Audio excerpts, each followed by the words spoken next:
Good evening, everyone. Thank you all so much for attending the second lecture in our series on Fredericksburg's Revolutionary War heroes, co-sponsored with the Historic Fredericksburg Foundation Incorporated. Thank you all for coming to Fredericksburg Lodge number 4 here on Princess Anne Street. Tonight's lecture is given by Barbra Anderson on Colonel Fielding Lewis, and a member of this lodge. We're very excited for this one. Before I get to her introduction, I just want to let you know the men's restroom is just through that door and to the right. The ladies' restroom is back in the foyer next to the Lafayette room.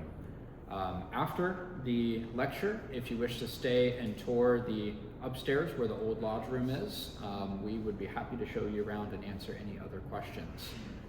So without further ado, Barbra moved to Fredericksburg in 1984 and is still amazed by the layers of history here. She graduated from Mary Washington College as the first women's studies major, also earning degrees in American Studies and Education. Barbra worked as a cook at Sammy T's and a manager at Borders Books before landing her dream job at King George High School, where she has been teaching history and government for 27 years. Go Foxes! For the past 10 years, Barbra has been the events coordinator for the Historic Fredericksburg Foundation, researching and coordinating tours about Prohibition, tunnels, alleys, food, cars, and founding fathers. Join me in welcoming Barbra.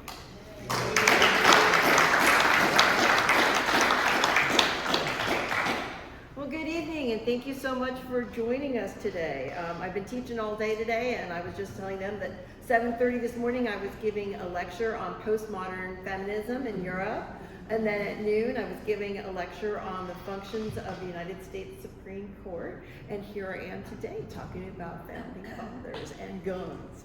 So welcome, there you go. Well, I have this photograph up here, first of all, provided by the Fredericksburg Area Museum, and if you can see on the log it says Fred 1776.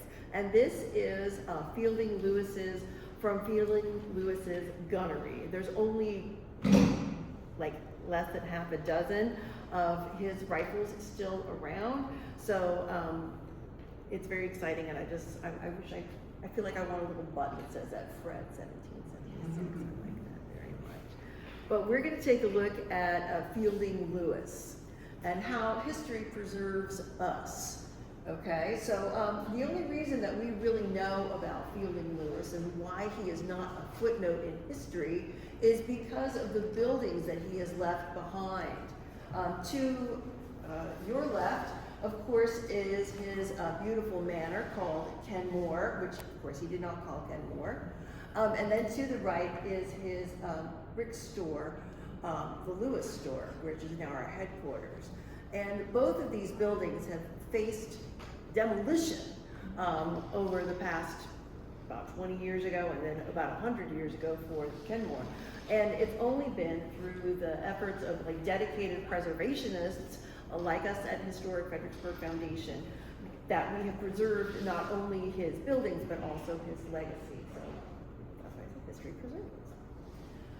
Before I get too far in, I want to give a big shout out to Paula Felder, who's unfortunately no longer with us. This book we like to call the Bible, okay? So she did an incredible amount of research, climbing through deeds and court records, and all kinds of research. All, by the way, in the 1990s before it was digitized, right? And I feel like this lecture is her, because I used, every time I wanted to check another source, I'm like, why bother? She has done all of the research here. This is a photograph of Paula Felder, and her daughter is here. We rest on the shoulders of those before us. Sorry, that was meant to be much more eloquent. I'm so sorry. There you go. All right. Well, let's talk a little bit about Fielding. His family was from Warner Hall, down on what they call the Middle Peninsula, down here where the red dot is. Now, that's not quite Warner Hall. It's burned down in the 1840s, and then it was rebuilt in 1905. But evidently there are some parts of it that do go all the way back to the 17th century, supposedly. Sorry, the 18th century. So Father John married Frances Fielding, and that's where Fielding gets his unusual first name. It was his mother's maiden name. And she died when he was 6.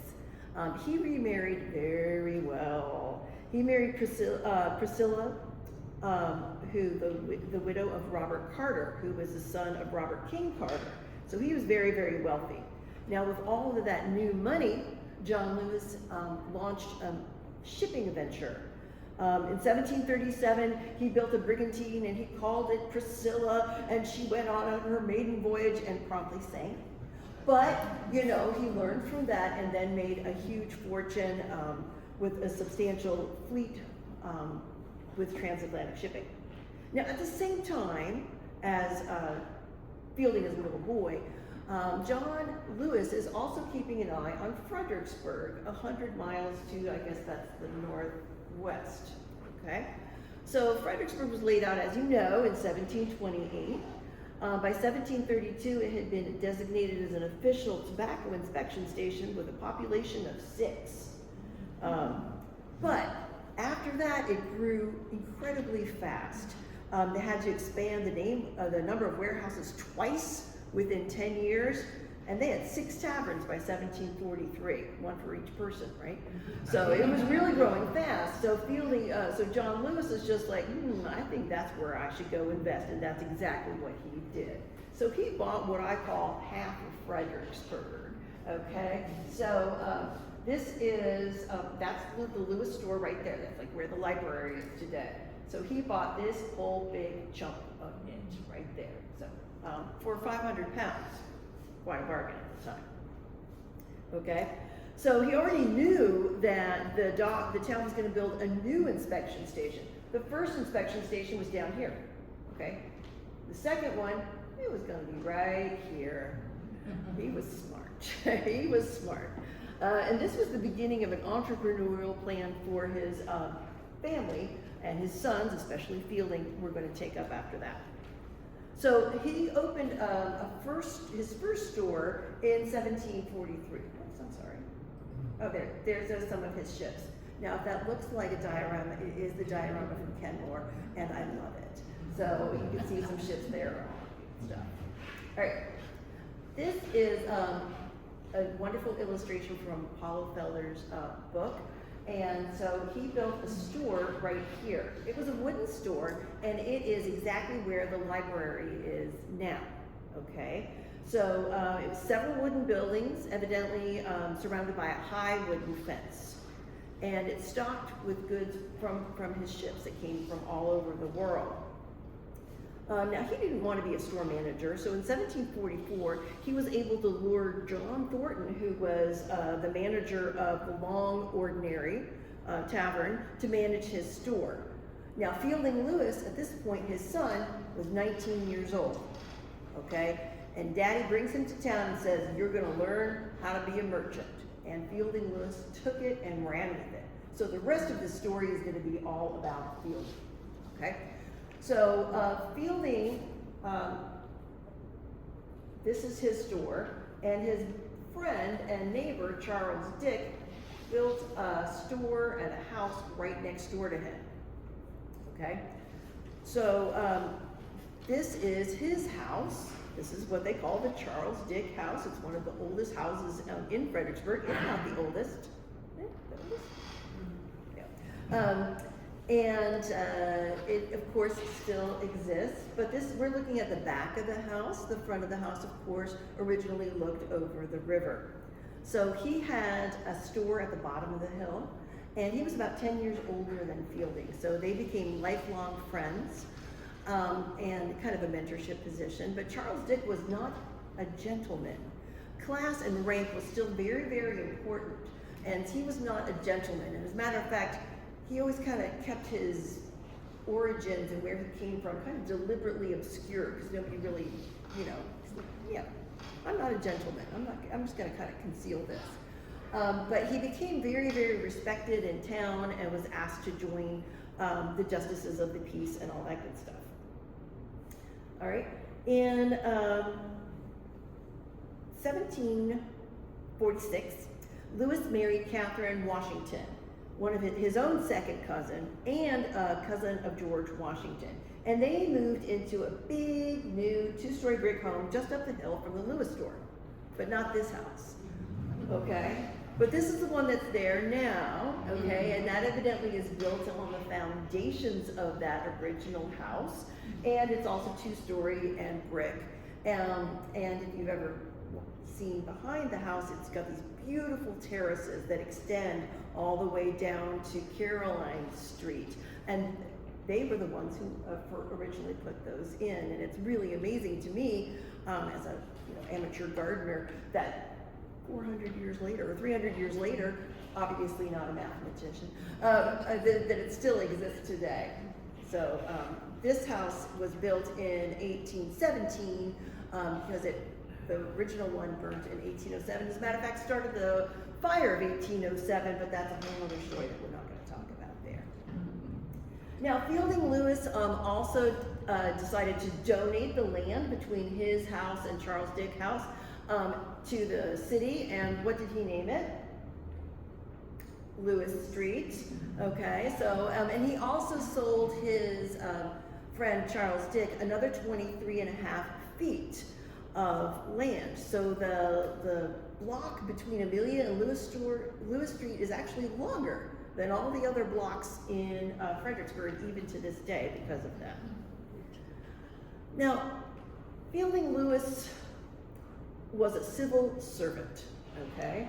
So we're going to talk about his role in the court. Now, this is the third courthouse on this space, okay? We don't have even a picture of the first courthouse, which was made out of wood. So we're just going to kind of leave this here as a placeholder. In 1749, he was sworn in as a justice of the peace of Spotsylvania County. He was 24 years old. Justices of the peace were the cornerstone of local government. They pretty much were the local government. So it's kind of like a judge and a city council combined. Not only did they oversee the county courts as judges, but they also controlled land deeds, contracts, maintained roads, regulated taverns, all those kinds of things. Each county would have about a dozen justices, and with at least 4 of them needed to hold court. Like nowadays, when you go to a judge, you only need to see one judge, but back then it was like a little panel of judges you had to go see.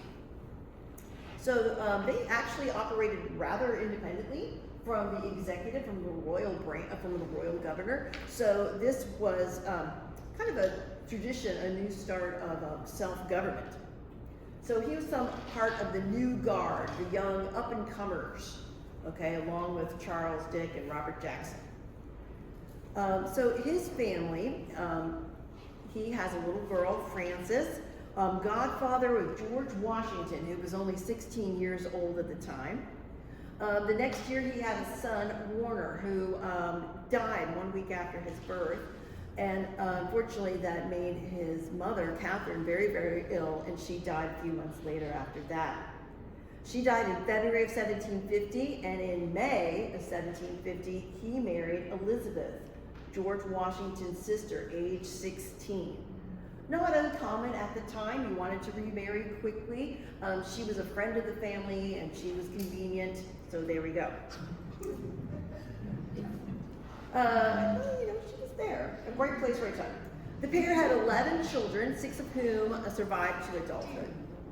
Now, in addition to having a new wife, he also has a new store. Okay, so as many of you know, we've dendrochronologied our store to 1749, and we're so lucky to still have this building. When I went to college here in the 80s, it was falling down and boarded up, and nobody knew what it was. Well, at least I did.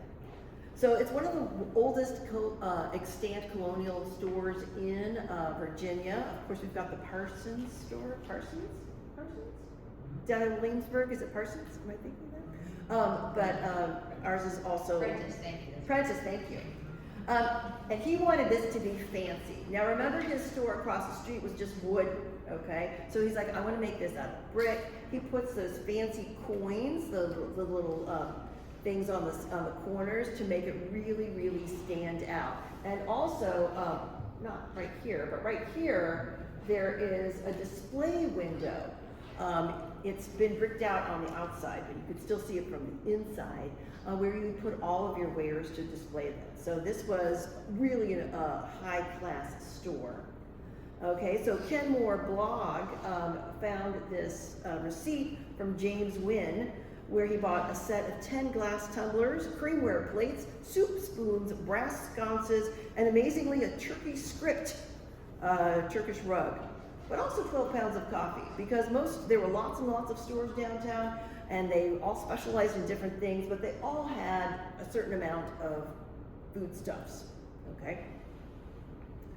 So let's take a look at Fielding and Betty, okay?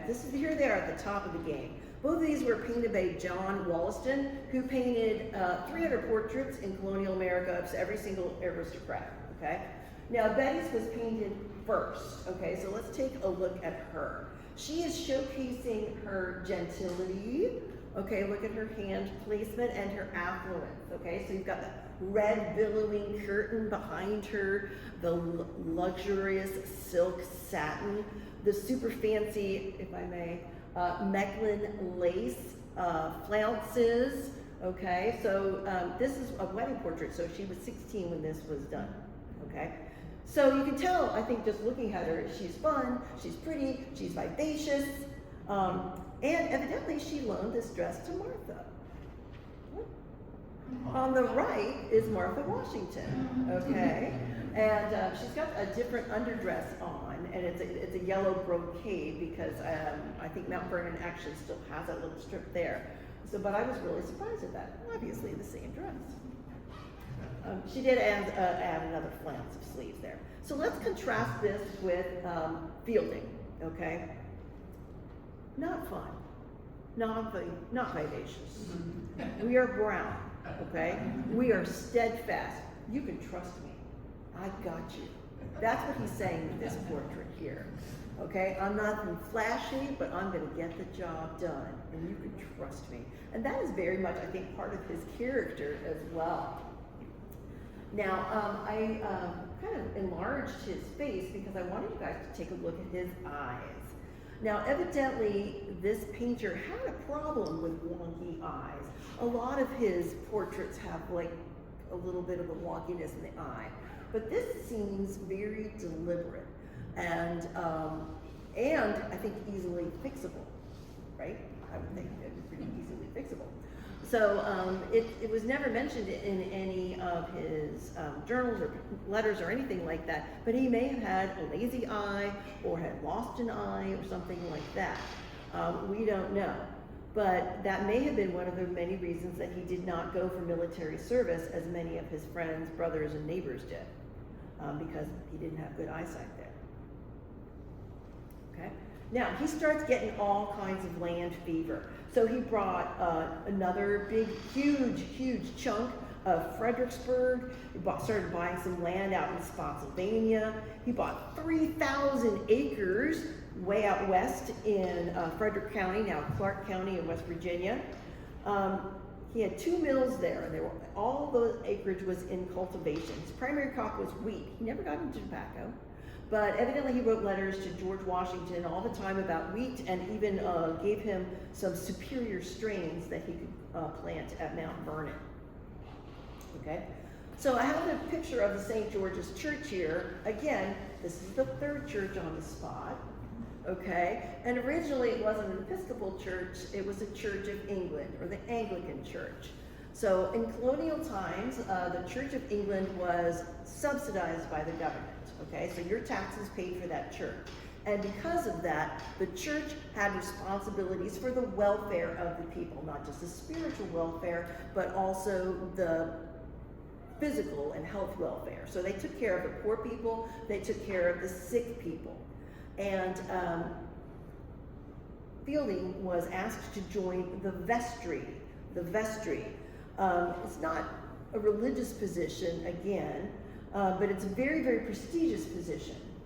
Only 12 people were chosen. You had to be nominated by a former member, and you served for life.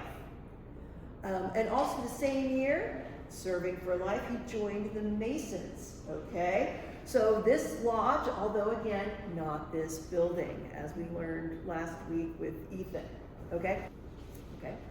So things start shaking up here. We've got the French and Indian War is coming through. Fielding's brother Charles starts going out fighting. George Washington goes out fighting. Why not Fielding Lewis? Well, in addition to the eye problem that he may have had, he did have ill health that really started showing up kind of earlier on, okay? In the 1770s for sure, okay?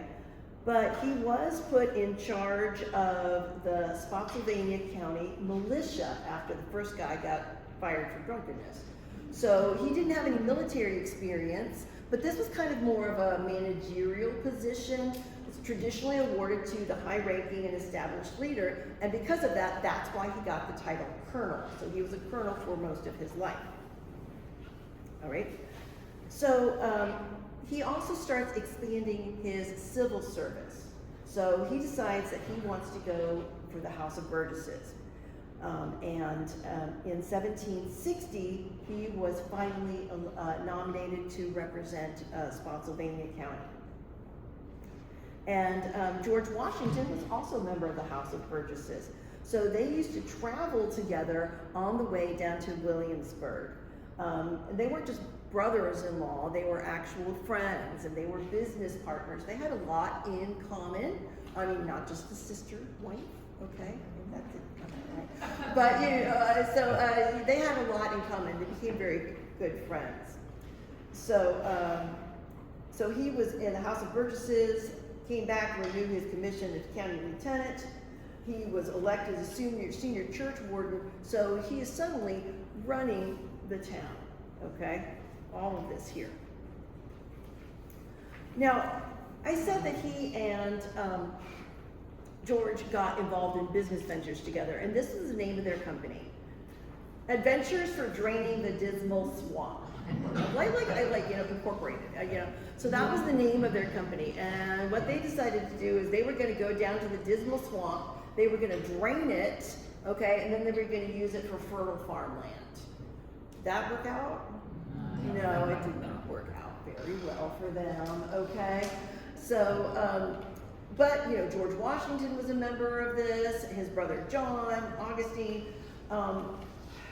yeah, it never worked out well. But I appreciate their gung-ho trying. The Dismal Swamp. Still looks like that today. Yeah, so. Another successful, experience he attempted was opening a Bray school here in Fredericksburg. Okay, so Dr. Bray was a British minister in the Church of England, and he was dedicated to the education of enslaved children in the colonies. He came to Maryland for a while, and what he really wanted to do is he wanted to convert African American and indigenous peoples to the Church of England to grow their ranks. Okay, so he thought that the best way to do that would be to start schools for enslaved children. Okay, so this first one started in Philadelphia. Okay, Ben Franklin was there. Ben Franklin suggested that he go to New York, Rhode Island, and oddly enough, Williamsburg. So the picture on the left is the Bray School actually literally being moved, and it was started there. And then the Fredericksburg Reverend, James Murray Jr., said that he wanted to start one here in Fredericksburg. So Murray asked Fielding Lewis to set it up, and Fielding received books and supplies, rented a building, which we have not been able to find out where that is, but well, we would love to do that. And the School for the Education of Negro Children opened in 1765 with 16 students. At first, things were pretty encouraging. So he went, he visited, and he says that the students have improved beyond my expectations. They had problems finding a teacher, they had a shortage of funds, they had a problem with enslavers sending troubled kids or pulling the kids out when they got to read enough. By 1768, enrollment had dropped to only 9 students. Only 4 of them had attended during the summer. And then Reverend Marie gave evidently an impassioned speech at services, trying to get more people to send their enslaved children to enslaved kids to the school, but to no avail. So he, in 1770, the school closed. He says, "It gives me greatest concern that so much money should have been extended with so little purpose, and of an opinion that a school will never succeed in a small town with us, as the number of Negroes are few, and many believe that the learning them to read is rather a disadvantage to the owners." But even though this venture failed, we were like, you know, other than Williamsburg, we were the only other town in the South to actually educate black kids. Okay? But he also goes on vacay, all right? So he goes out to a spa in Berkeley Springs, West Virginia. It was called Bath at the time. So he, a whole bunch of people from Fredericksburg go there and build a bunch of little summer cottages, okay? And at first it was kind of, he wants to go and start stores there and stuff like that, but then he goes there every summer to, quote, take the waters, which, because it's supposed to be helpful for people with tuberculosis and who might be slightly ill, okay? So there we go, and this is the George Washington's bathtub, and these are, yeah, so Berkeley Springs. Anybody ever been there? I really want to go now. Oh, is it nice? Okay, oh my God. All right, so at this point, things start happening, all right? So in 1765, we got the Stamp Act, which was not, as I tell my students over and over, not like a postage stamp, but like a rubber stamp, and I literally go around with a little rubber stamp and like stamp all their papers with it. So they'll remember what kind of stamp it is, and it was on all paper items, okay? Wills, newspapers, playing cards, and so it was very, very unpopular. And of course in Boston you had the Sons of Liberty and all the protests against that, but here, just down the road in Westmoreland County, we had the Leedstown resolutions, okay? 115 people in the area signed the pledge in 1776, including some guys from Fredericksburg, Charles Washington, as a matter of fact. Not Fielding Lewis, but don't worry. He becomes the quietest, hardest working patriot in Fredericksburg, okay? So later on, after this, they start associations to boycott British goods spreading through Virginia, okay? So in October 1770, Fredericksburg chose a committee of 5, what they call associators, to help boycott those goods. And it was chaired by none other than Fielding Lewis, okay? Now, after the Boston Tea Party in 1773, did I get a picture of that? No, I did not. England punished Boston by shutting down their harbor, okay? All the other colonists were all very irate. Fielding Lewis was like, merchant, shipping merchant? Yeah, you don't close the harbor because you're cutting off my source of income. So what they decided to do here in Virginia was they were going to make June 1st, 1774, a day of fasting and prayer to inspire us with firmness in the support of our rights. Now, after the service in Fredericksburg, a bunch of the guys went to the local townhouse built, I believe, by the Masons, if I'm not mistaken. And they formed a town committee of correspondence, chaired by none other than Fielding Lewis, okay? And they were going to respect the hostile invasion of the rights, they were about the hostile invasion of the rights and liberties of the town on Boston, okay? So then they go a step further. Instead of just boycotting the goods, they're going to ban all imports from the Great Britain. So in 1774, they start another committee chaired by Fielding Lewis, yes. Merchants had to sign that they would not import any goods from Britain, and in many ways they weren't even allowed to sell like the tea that they had in their stores already. The people were upset about that. They're like, we're not going to bring anything more in, can we just sell what we got? And they're like, no. And a bunch of people, the members of the committee, had to go around and actually canvass the stores to make sure that people were doing that. Okay, and that, of course, was led by Fielding Lewis. Okay. He also set up a warehouse to receive contributions to send to for the suffering poor of Boston. And in Fredericksburg, we collected 736 bushels of wheat and sent it up to Boston. And we got a lovely thank you letter from your friend and countryman, Sam Adams. And whose ship was that? Fielding Lewis. Okay, so anybody know what this building is? Yes, there we go. It's the Powder House down in Williamsburg. So in January 1775, our governor, or their governor, Dunmore, what did he do with the gunpowder? He took it and put it on his ship. Oh my gosh, people were irate. Within a week, there were 600 men gathered outside of Fredericksburg at Belvedere. You know where the pumpkin patch is? Okay, so that house along the river there is actually a 250-year-old house called Belvedere. Now it's called Belvedere. And they had 600 men gathered outside that house, ready to march to Williamsburg. They were ready to go. And guess what? On April, anybody know what happened in April 1775? Like up in Massachusetts? Lexington and Concord. It took a while to get that, but they got the news while they were already there. Okay, so there's 600 guys.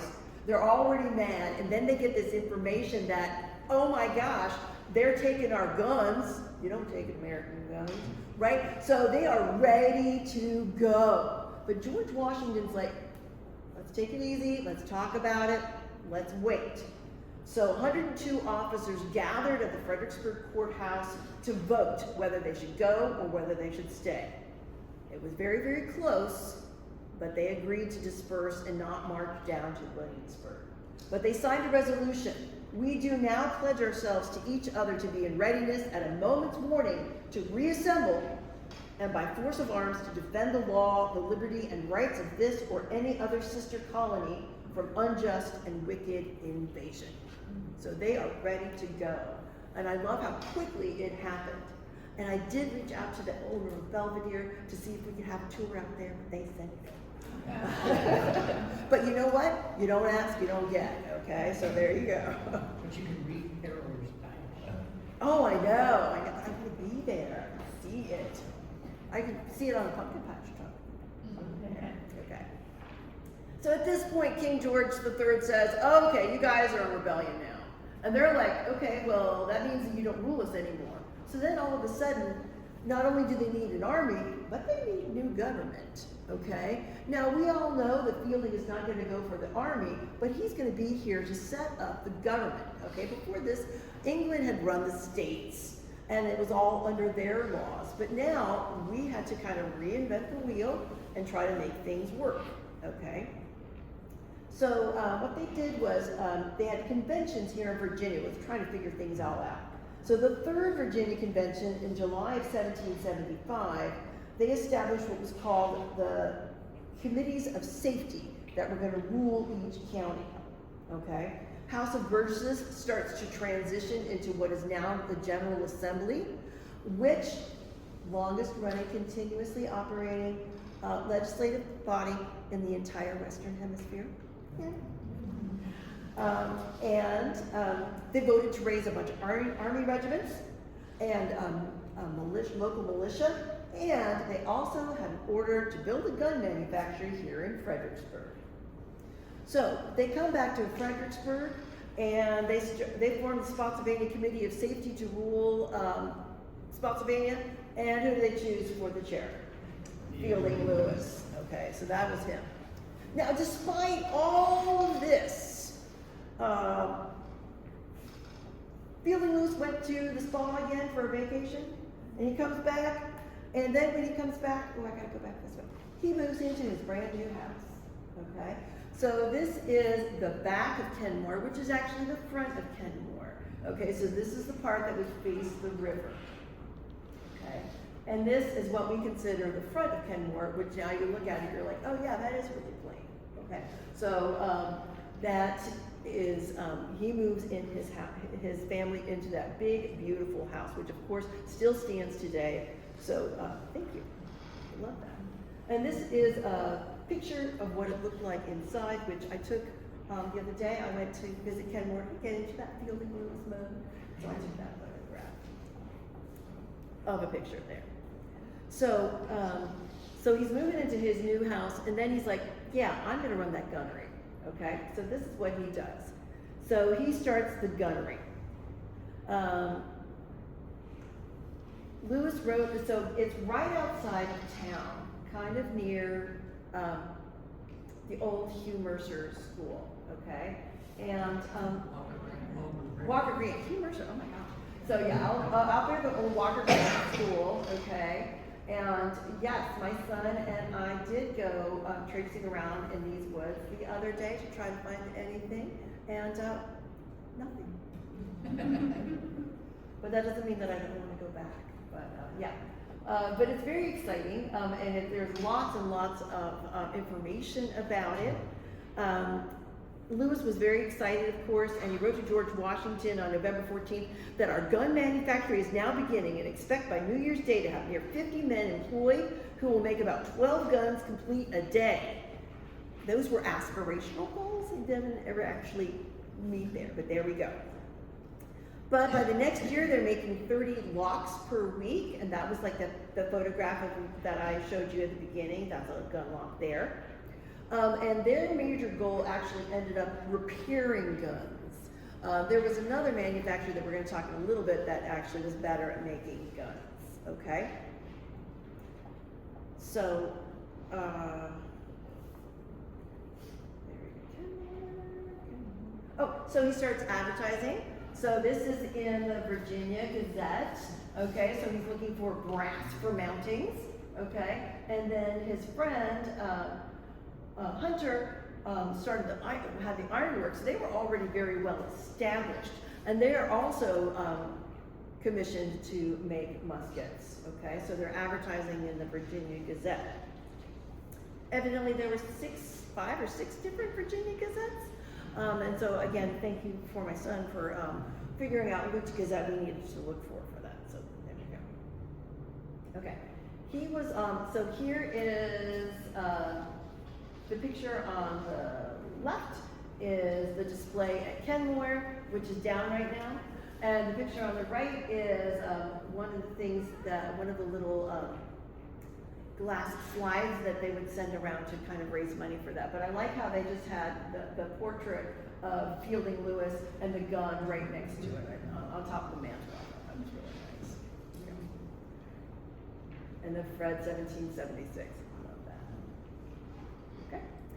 Now, as if Fielding Lewis didn't already have enough on his plate, he was kind of tasked with the defense of Fredericksburg. So he was involved early in the formation of Virginia's Navy, because he already had that big shipping fleet, right? So he helped finance it and helped equip it, okay? So the first thing they do is they order 2 row galleys on each, that they want to have 2 boats, 2 ships, on each of the 4 rivers of Virginia for defense purposes, okay? So Fielding Lewis bought a ship outfitted as a cruiser, the Rappahannock, and then he got another ship called the Dragon. Did I get that picture? Okay. Oh, this is what I've learned. Okay, sloops have 1 mast, okay? Tall ships have 3 masts, but cruisers, like the Dragon, and the Rappahannock had 2 masts. So we have over here some actual real artifacts from the Dragon, which you are more than welcome to come take a look at afterwards. It's very, very exciting. So we have a shot and some spears. I'm sorry, I don't think It's a book. It's some type of book. I can't remember. I know, yeah. That's really neat though. Okay, so it's really exciting. So yeah, definitely want to check this out. Grappling. Okay, there we go. So the Dragon she carried 6 8-pounders, 4 4-pounders, and 2 swivel guns, and patrolled on the Rappahannock until 1779. Another thing that Dragon was famous for was it had the largest number of free blacks serving on the Dragon. A total of 10 free blacks served on the ship in its history, including Fredericksburg's own Jean de Baptiste, who later on acquired property in Fredericksburg and started operating the ferry. So throughout the war, Fielding kind of held the rank of colonel, and he never received a formal posting. Again, he was overseeing the gun manufacturing, he was overseeing the defenses. So even though it didn't have any military action, it was really most suited to his strengths. He was considered an excellent businessman. People were often asking him for advice on where to buy land, advice figuring out wills. So he was kind of the power behind the throne. Again, a pun intended there, because of course we were trying to get rid of the throne. All right. So, July 4th, 1776, we officially declare our independence, okay? As Fielding Lewis says, the opinion for independency seems to be gaining ground. And I love that word, independency. I like that. So, as soon as it was official, people start publishing advertisements in the Virginia Gazette. I intend to leave the colony. I intend to leave the colony. And a lot of those loyalists, they were loyal to Britain, left. Some of them came back, but most of them just left. But Fredericksburg really became a hub for a supply depot and mustering for groups of soldier troops as they were trying to get sent out there. And it was also for all kinds of supplies. So they're ordering musket kits from Philadelphia, they're ordering cannons, they're getting saltpeter for gunpowder. All of this is coming in and out. John Julian, who operated a tavern, was tasked with opening a hospital, which we think is actually on where his, it might be the same building where his tavern was, right at that intersection where the Hugh Mercer house is. They needed a warehouse, so they built a warehouse. All of this needed to be managed, and Fielding Lewis was the guy managing that, okay? So it was a new government, all right? So local government kind of stayed the same, but they just had to take a new oath, not to King George III, but to the United States. Okay. Another thing that they did at this time was the Church of England. They disestablished the Church of England. So the government severed the ties with the Anglican Church, and Reverend Marie no longer got a salary. So if anybody was an anti-disestablishmentarian, it was him. Okay, so I've always wanted to say that word and phrase, so I'm very excited about that. So he was definitely an anti-disestablishmentarian because he wanted to have a church. Now he did, from what we can figure out, did continue to preach, and the church was still responsible for the poor, and they were able to tax, but there wasn't any real enforcement of the tax. And as inflation goes higher and higher, it becomes more and more difficult to care for the poor people of the town because more poor people are coming because of the soldiers dying and everything like that. So the 3rd Virginia Regiment is up with Washington at this point. So Fielding is taking care of the home fires. And the 3rd Virginia Regiment is up in Washington in New Jersey with George Whedon. Let's see. We're going to learn more about him on June 25th. And Hugh Mercer, we're going to learn more about him on June 11th.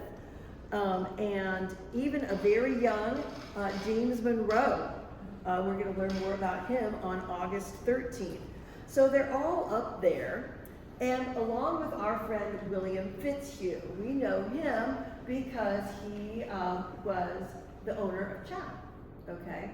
And he writes this letter, "Now is the glorious opportunity for Virginians to stand forth or we are undone. For Virginians alone must save America." I love that. I'm so inspired by that. Okay.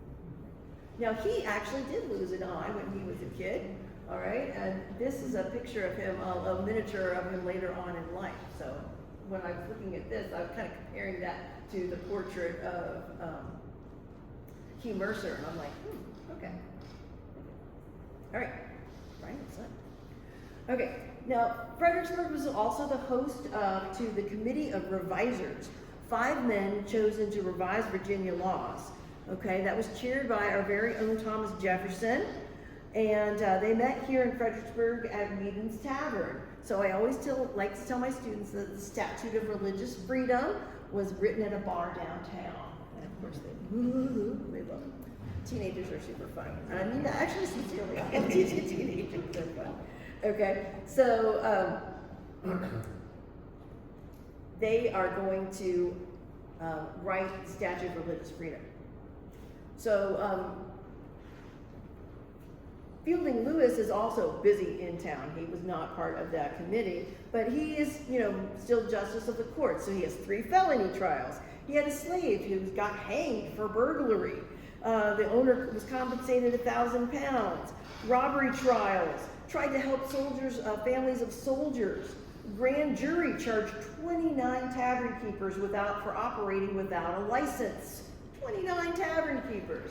And including, I would imagine, the Rising Sun.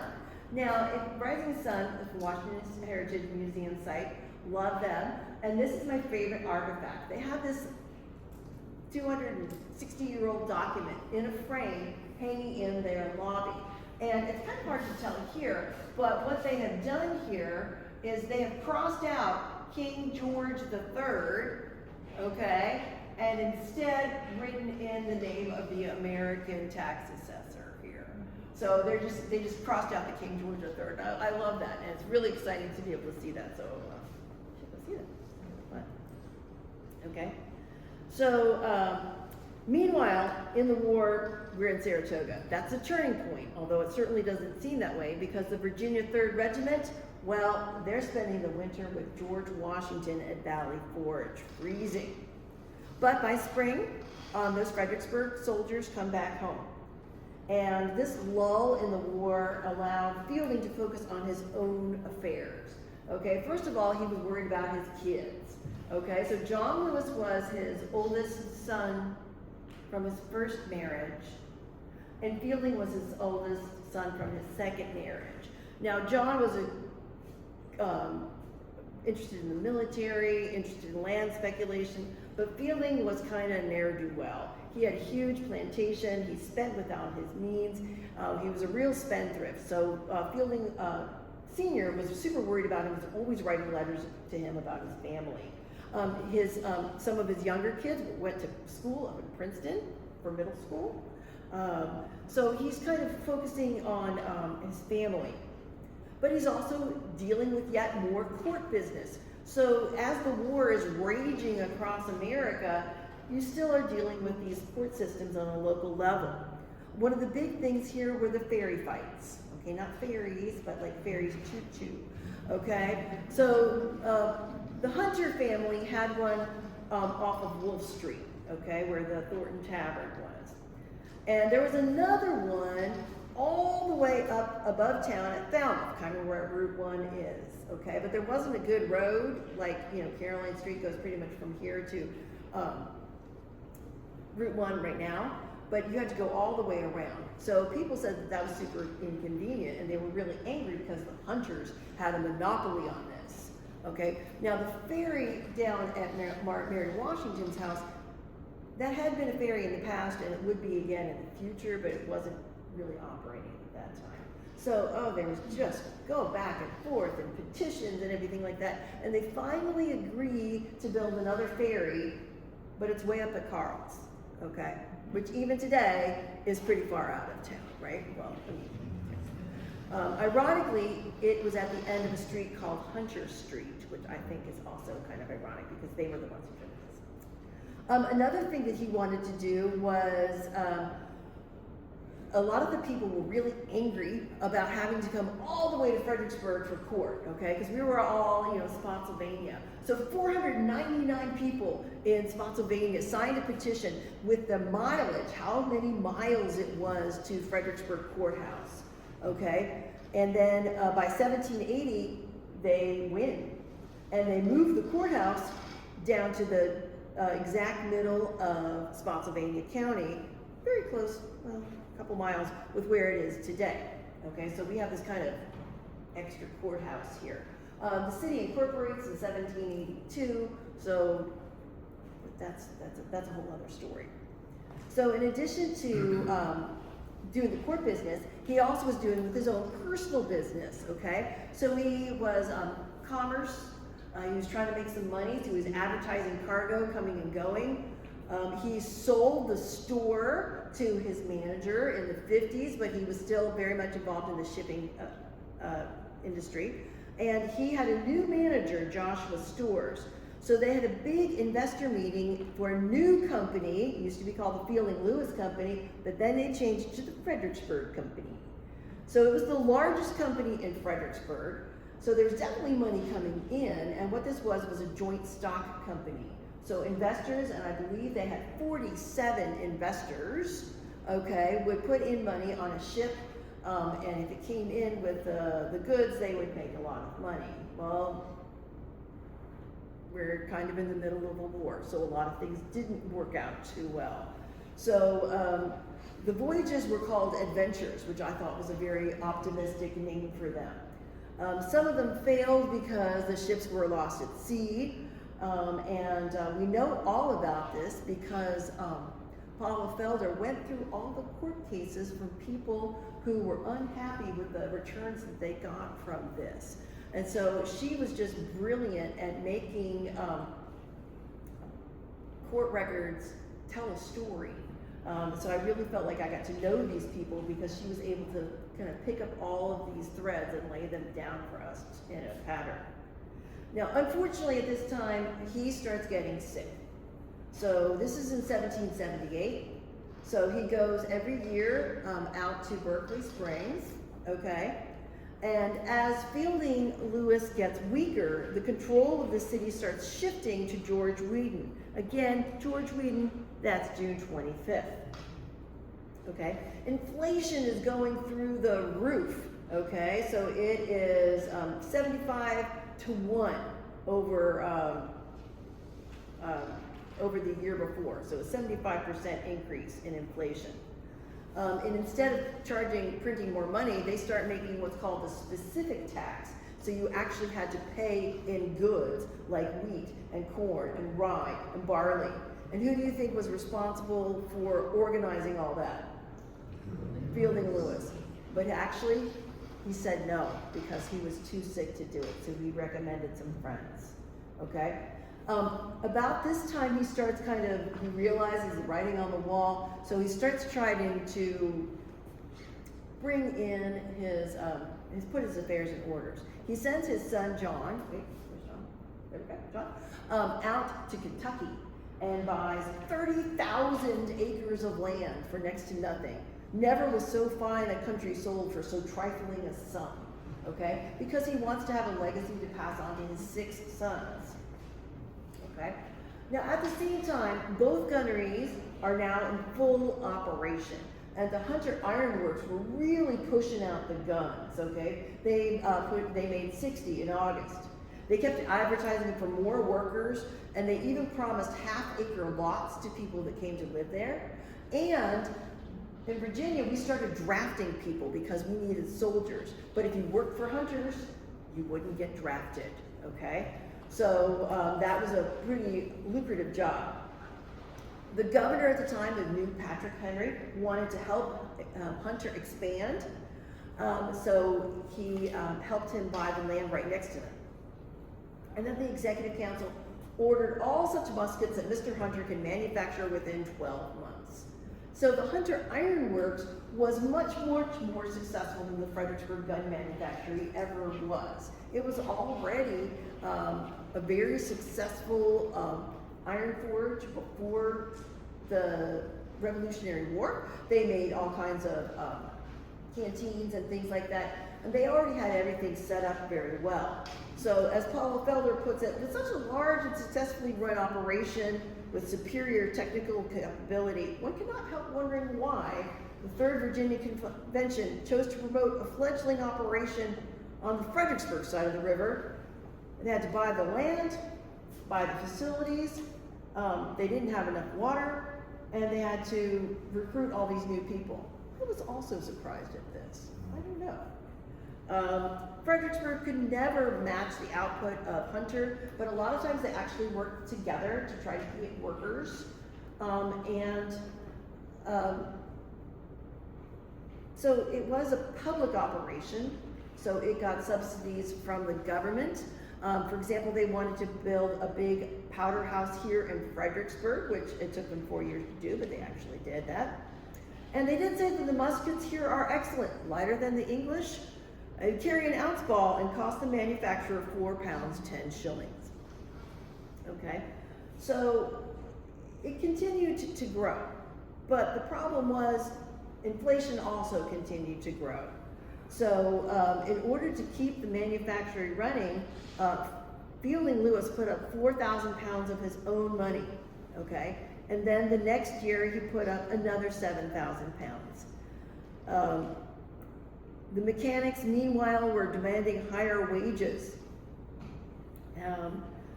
Fielding Lewis and Charles Dick, who ran the gunnery with him, they got 10,000 pounds of tobacco instead of money. And they both resigned because of the poor treatment, but they continued to work anyways. They actually, they were so desperate for guns that they actually ordered the soldiers, George Wheaton, who's now in charge of the town, assigned soldiers to go help make the bullets at the factories. And also the ladies.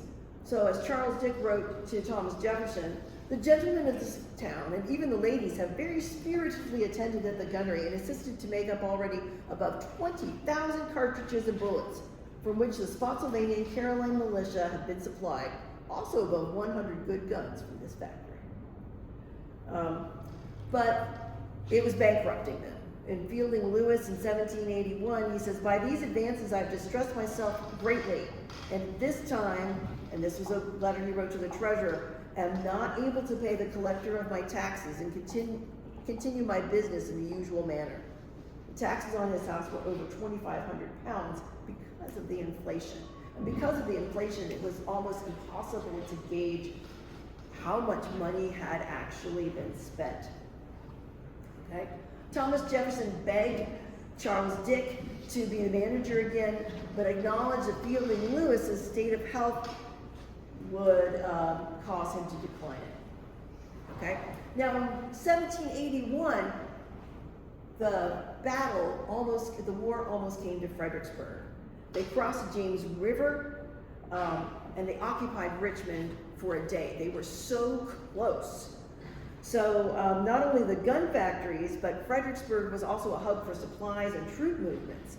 Both von Steuben and Marquis de Lafayette, July 9th, noted the importance of the munitions factories and told Thomas Jefferson that Fredericksburg was a prime target.